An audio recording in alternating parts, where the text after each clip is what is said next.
Las cifras de contagio en el país continúan al alza. Se reportaron este viernes 6.604 contagios de COVID-19, además de 99 muertes asociadas a esta enfermedad. Para profundizar en este tema nos acompaña el doctor Carlos Pérez, infectólogo de la Clínica de la Universidad de los Andes y también decano de la Facultad de Medicina y Ciencia de la Universidad San Sebastián. Muchas gracias por acompañarnos esta tarde, Carlos Pérez, en Canal 24 Horas. Buenas tardes.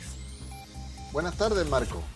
Primero, quisiera consultarle, observando bien críticamente las cifras, ¿en qué situación encuentra usted considera usted que nos encontramos como país enfrentando la pandemia? Hoy, por ejemplo, tenemos ya un dato muy relevante que es el tercer día en que se registran más contagios en el país y también se registra una alta tasa de personas fallecidas por la enfermedad. Sí, es realmente una situación extraordinariamente preocupante, tal como ustedes han mencionado y saben. En este momento el número diario de casos que estamos teniendo es muy similar al peor momento que vivimos durante el año 2020. Y eso va de la mano con la ocupación que estamos teniendo en este momento de camas críticas, sobre 2.100 pacientes, más de 1.900 conectados a ventilación mecánica, fallecimientos que andan sobre los 100 casos, hoy día alrededor de 100, ¿no es cierto? Así que es una situación muy delicada que por ahora no se ve que vaya a mejorar, porque naturalmente estos casos nuevos de cada día, cuando se complican, lo hacen dentro de las próximas 2 semanas y por lo tanto todavía nos queda mucho tiempo y con una disponibilidad de camas muy limitada, especialmente para pacientes más críticos. Así es que realmente es difícil la situación que estamos viviendo en este momento. Claro, bien compleja la situación, sobre todo considerando que el Ministerio de Salud instruyó a todos los centros de salud del país a ampliar la capacidad de camas críticas. Ahora usted mencionaba que esta cantidad de contagios, los 6.000 contagiados que se registraron en las últimas 24 horas, van a estar recién mostrando consecuencias en el sistema de salud, en las camas críticas, sobre todo en 2 semanas más. ¿Cómo se vislumbra ese panorama? Claro, como todos sabemos, en general cuando las personas se complican de esta enfermedad, lo hacen durante la segunda semana, ¿no es cierto?, de evolución. Eso es lo que ocurre habitualmente, salvo que consulten muy tardíamente. Entonces, lo esperable es que ese porcentaje de personas que requieran hospitalización y requieran llegar a camas críticas, va a ocurrir esto, ¿no es cierto?, dentro de los próximos días. No es inmediato, no va estrictamente de la mano y por lo tanto eso se suma a las personas que ya están en unidad de cuidado intensivo y recordemos que las personas que llegan a una situación crítica y llegan a ventilación mecánica no tienen estadías cortas. Esto no es, en la mayoría de los casos, 1 o 2 días. Son personas que están un buen tiempo dentro de la unidad, ¿no es cierto? Y se van sumando nuevos casos. Entonces, se hace bien compleja la situación y por ello se han ido tomando una serie de medidas de ampliar camas, disponibilidad, ¿no es cierto? Y también de limitar, por ejemplo, cirugías selectivas, lo cual es un problema también porque nuevamente se vuelven a retrasar cirugías e intervenciones que eran necesarias y que se vuelven a postergar. Ahora, ¿cuál es el riesgo de esto mismo, de las cirugías por ejemplo, las cirugías o las intervenciones que pueden presentar algún riesgo para los pacientes y que deben ser postergadas en vista de que la situación por el COVID-19 es bastante compleja? ¿Cómo aprecia usted esta situación, este aplazamiento, esta suspensión de por ejemplo, las cirugías electivas? Bueno, en esta ocasión el Ministerio de Salud ha establecido que se mantienen las cirugías, desde luego de urgencia, que no son postergables. Alguien llega a una apendicitis aguda, naturalmente se tiene que realizar, o algún cuadro neuroquirúrgico, cardíaco, etcétera. Pero también se van a mantener algunas grandes cirugías que tienen cierta urgencia de realizarse, y aquellas que están relacionadas con patologías GES, por ejemplo, algunas de tipo oncológica, en niños también. Pero todo eso tiene límites, ¿no es cierto? Porque de repente, si la capacidad, ¿no es cierto?, para atender a esas personas y a las que requieren salir después a la UCI después de su cirugía está copada, ¿no es cierto?, no se pueden hacer nomás. Entonces, por eso que lo único que nos queda al resto, ¿no es cierto?, a la población, y ese es el llamado, ¿no es cierto?, a seguir siendo sumamente estrictos con las medidas de autocuidado y evitar, por favor, todo tipo de reuniones. Si son en esas reuniones, ¿no es cierto?, a veces reuniones sociales, reuniones que decimos, mira, no, si se veían todos bien, somos poquitos, no va a pasar nada, aparece un caso, ¿no es cierto?, y resultan varios contagios que posteriormente llegan a sus hogares. Así que por favor hagamos un esfuerzo en este momento difícil que estamos viviendo.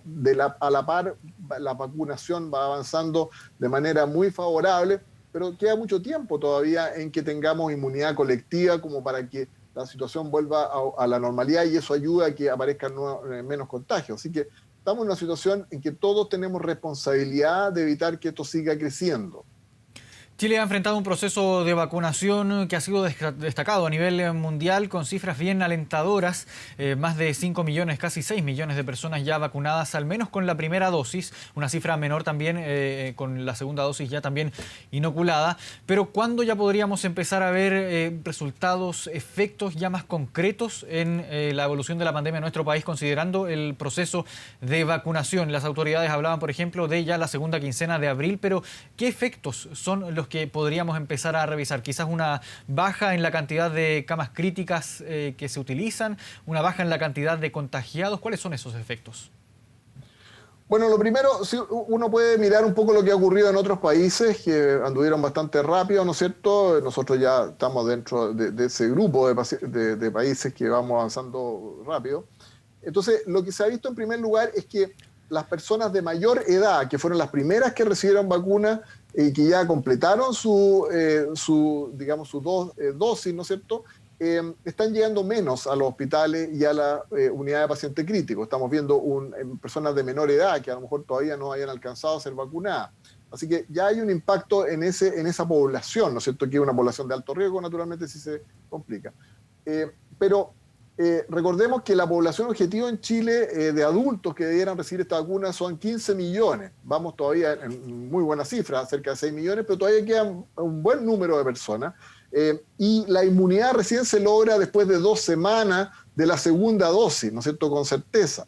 Varía según una y otra vacuna, pero más o menos eso es lo que esperamos. Por lo tanto, yo no diría que en 15 días vamos a observar un efecto. Esto puede tardar varias semanas más, ¿no es cierto?, hasta que realmente esto signifique que empiecen a reducirse los contagios. Así que insisto que las llamadas medidas no farmacológicas, esto del autocuidado y de disminuir la movilidad de las personas, es lo que podemos hacer en este momento para frenar este aumento que hemos tenido, que ha sido muy importante.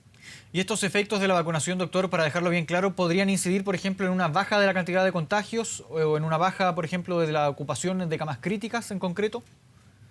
Sí, claro, porque en la medida en que las personas ya estén con una buena inmunidad, o no adquieren la infección, o si la adquieren tienen formas más leves, que no terminan hospitalizados y complicados. Y de hecho ya hemos estado viendo algunas personas que han recibido sus 2 dosis, personas mayores, ¿no es cierto?, y que tienen cuadros más leves. Así que eso se está ya observando, lo que han descrito los ensayos clínicos, y que esperamos que ocurra. Pero todavía hay una gran masa de personas que no habían recibido vacuna y que son precisamente los que están en este momento infectados y que se siguen infectando. Y eso queremos que no siga ocurriendo. E insisto, en este momento, allí no hay una responsabilidad ya de nuestra autoridad sanitaria, sino que de cada uno de nosotros, ¿no es cierto?, de cuidarnos y evitar exponernos.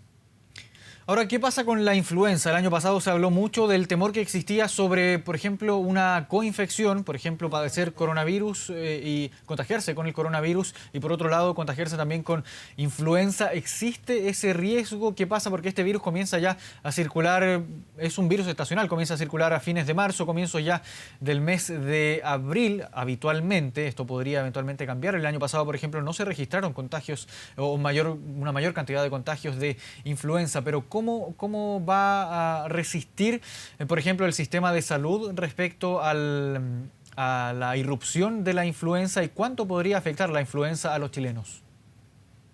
Bueno, yo le agradezco que toque ese punto, porque influenza es una infección respiratoria endémica que ocurre todos los años, que también produce complicaciones, que también produce muerte, y que si se da de manera simultánea con COVID-19 podría ser desastroso.